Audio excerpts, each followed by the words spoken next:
सब देखने और सुनने वालों को मोहब्बत भरा सलाम चलेंगे। जर्मनी इरफान अहमद खान साहब हमारे साथ होंगे। जर्मनी के हालात आजकल समझ से बाहर है। कभी कोई मनहेम में ऐसा वाक़या पेश आ जाता है, कभी वहाँ पे ऐलान किया जाता है कि खिलाफत चाहिए, और इसी पे क्या रद्दमल आ रहा है। जी खान साहब, क्या चल रहा है यहाँ पे?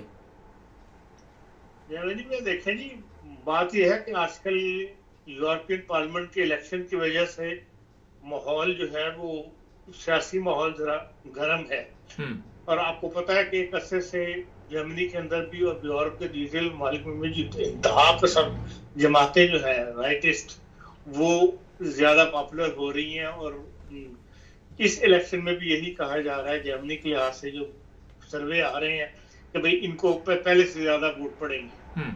जो पर्सन इक़्तिदार पार्टी है या सोशलिस्ट है जर्मनी के, उनको एसपीडी वगैरह को इनको वोट कम पड़ेंगे। और बल्कि जो राइटिस्ट हैं सीडीयू, उनको भी कहा जा रहा है वोट कम पड़ेंगे, एएफडी को ज्यादा पड़ेंगे। इसलिए हर तरफ इंतखाबी मुहिमें जो चल रही हैं, वो बड़े बड़े जलसे तो नहीं हो रहे, लेकिन जो कॉर्नर मीटिंग्स हो रही हैं उनके ऊपर माहौल से ही पता लगता है कि भाई इस वक्त ऐसा माहौल क्रिएट हुआ है जर्मनी के अंदर, जिसके अंदर गैर मुल्कियों के, और जिसमें खास तौर पर इस्लाम निशाना बनता है, उनके खिलाफ गुफ्तगू की जा रही है कि भाई इनको क्यों लिया गया है।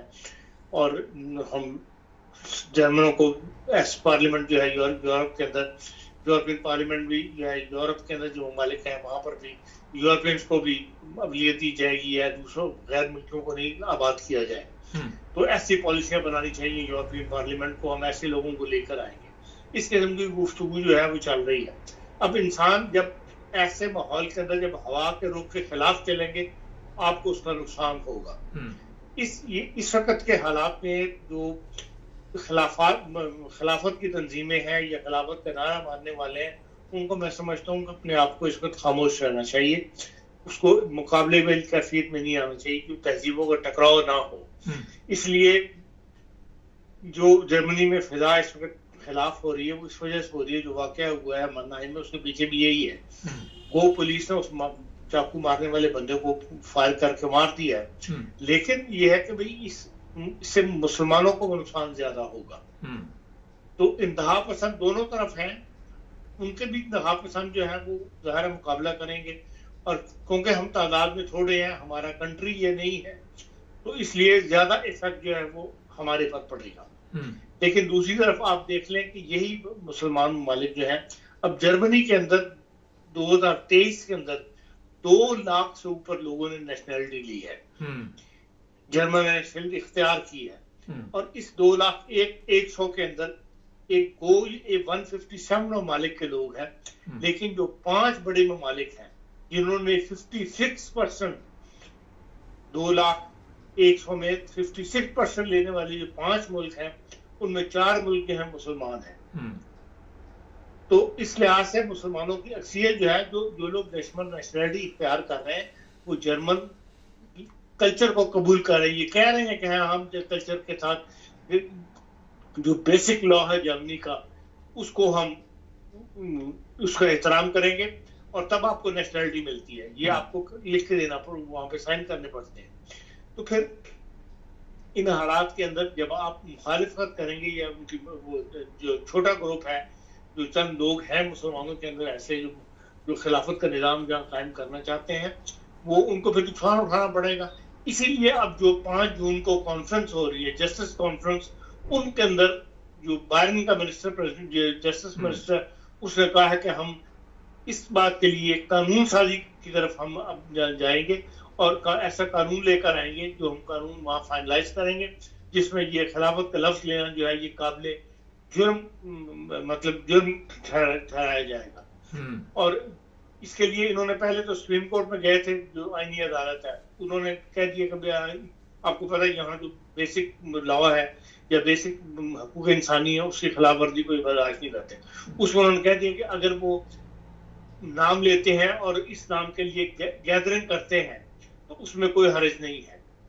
साफ वक्त है कि वो ये आपके सामने कानून साजी की मुतालबा ना करें। अगर वो इस किस्म का प्रचार ऐसी सोच रखते हैं तो वो सोच रखना उनका हक है।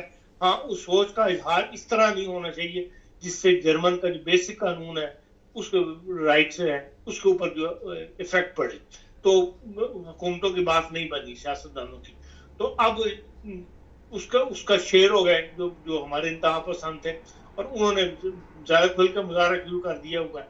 इसलिए अब बायरन के मिनिस्टर, जो जस्टिस मिनिस्टर, उसने कहा कि ये हम लेकर आ रहे हैं कानून बना के, और उसके ऊपर हम 5 जून को बहस करेंगे। जस्टिस 75वीं इनकी सालगिरह है। तमाम जो जस्टिस मिनिस्टर्स हैं, इनकी 75वीं कॉन्फ्रेंस है वहां पे। तो उसके अंदर ये कानून, अगर ये इन्होंने ऐसा कानून बना दिया तो उसका नुकसान ज़ाहिर है मुसलमानों को ही होगा कि भाई, और जाहिर है कि जब ये बात चलेगी और सब अगर हाँ कर देते हैं बाकी मिनिस्टर्स भी, सूबे भी, तो फिर ये लाजमी कानून जो है तरतीब दे के ये पास करवा के तो हमारे लिए, मुसलमानों के लिए जिंदगी जो है मुश्किल करेंगे। तो खिलाफत का नाम जो है वो लेना काबिल जुर्म ठहर जाएगा, ठहरा दिया जाएगा। तो इस किस्म की हवा के रुख के खिलाफ नहीं चलना चाहिए मेरे हिसाब से तो। और इस वक्त जब तक कि यूरोपियन पार्लियामेंट के इलेक्शन नहीं हो जाते, हाँ, ज्यादा खुल के यूरोपियन पार्लियामेंट के इलेक्शन में वोट दें जो गैर मुल्की हैं, और ताकि ऐसा वोट पड़े जिसके अंदर ऐसे नुमाइंदे ज्यादा मुंतखब हो सके जो मुसलमानों के खिलाफ नहीं है, जो गैर मुल्कियों के खिलाफ नहीं है, फिर तो बात है। लेकिन ये करना कि भाई सड़कों में निकल के और खिलाफत के नारे मारना, इससे तो अपना नुकसान करने वाली बात है। माहौल के खिलाफ अब आप इस वक्त बात करेंगे तो फिर अपना नुकसान आपको खुद कर रहे होंगे। जी हाँ साहब, पिछले दिनों मैं भी जर्मनी में था, वहाँ पे AFD, मैंने वो प्रोग्राम भी रिकॉर्ड करके डाला था। मैंने उनसे बात की थी, वो एक जगह स्टॉल ला के खड़े थे। वो कहते जी हम गैर मुल्कियों के खिलाफ सिर्फ उनके हैं जो क्राइम में मुलव्वस होते हैं, और हम उनको बर्दाश्त नहीं करेंगे। बाकी गैर मुल्कियों के हम कोई खिलाफ नहीं है।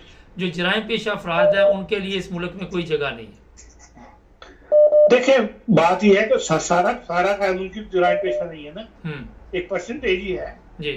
लेकिन ये सब सियासी बयान होते हैं। जो पॉलिसी है उनकी, AFD वालों की, वो खिलाफ है गैर मुल्कियों के।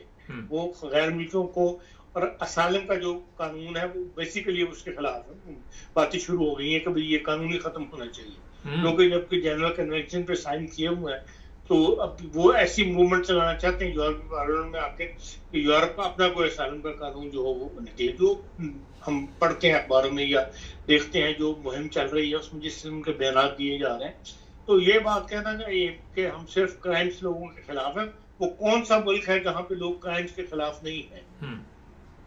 ये तो हर जगह क्राइम के खिलाफ सब खिलाफ होते हैं, लेकिन उसके लिए बाकायदा मुहिम चलाई हुई है AFD ने इस वक्त। तो कि भाई गैर जर्मन, उनका तो नारा ही है कि जर्मनी सिर्फ जर्मनों के लिए है, फिर इस नारे को चेंज कर दें वो सिर्फ फैमिली के खिलाफ है। ये सबको तस्लीम है कि भाई हालात ऐसे हो गए हुए हैं कि गैर मुल्की के बगैर ये मुल्क नहीं चल सकते।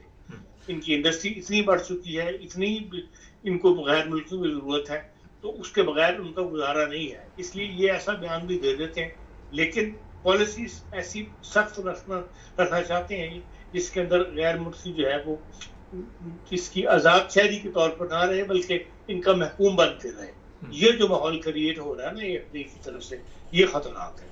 खान साहब, अगर कानून साजी हो जाती है, ये खिलाफत का जो नारा लगाते हैं, ऐसे अल्फाज पे पाबंदी लगा दी जाती है, तो फिर जो यहाँ की जर्मनी की फरफासन गिरफ्त है, वो कोई ऐसा उसमें तब्दीली लाने का उसके पास इख्तियार होता है? फरफासन गिरफ्त है, देखें उसके पास वो जो कह देते हैं ना, ये मतलब एक यहाँ की रिवायत है। फरफासन गिरफ्त जो बात कह देती है उसको ये सब तस्लीम कर लेते हैं। नहीं, मेरा सवाल ये था कि तो अगर पार्लियामेंट के अंदर भी बातें पास हुई, उस पर इन्होंने राय दी, तो उन्होंने उसको तब्दील कर लिया जिस तरह फरफासन गिरफ्त चाहती है। लेकिन ये तो उसकी फेवर में तो फरफासन गिरफ्त भी है कि जो बेसिक लॉ है जर्मनी का, उसके खिलाफ कोई कानूनी कार्रवाई नहीं की जा सकती। मतलब जमहूरियत के जो उन्होंने डेफिनेशन बनाई हुई है बेसिक लॉ के अंदर, उसके खिलाफ जो है वो किसी को इजाजत नहीं देते कि बना सके। बहुत शुक्रिया, थैंक यू जी। नाज़रीन, ये जर्मनी की ताज़ा सूरत हाल थी। वहाँ पे मेरा ख्याल है कि मुसलमानों को ऐसा मौका नहीं देना चाहिए। चैनल को सब्सक्राइब करें, जुड़े रहे हमारे साथ।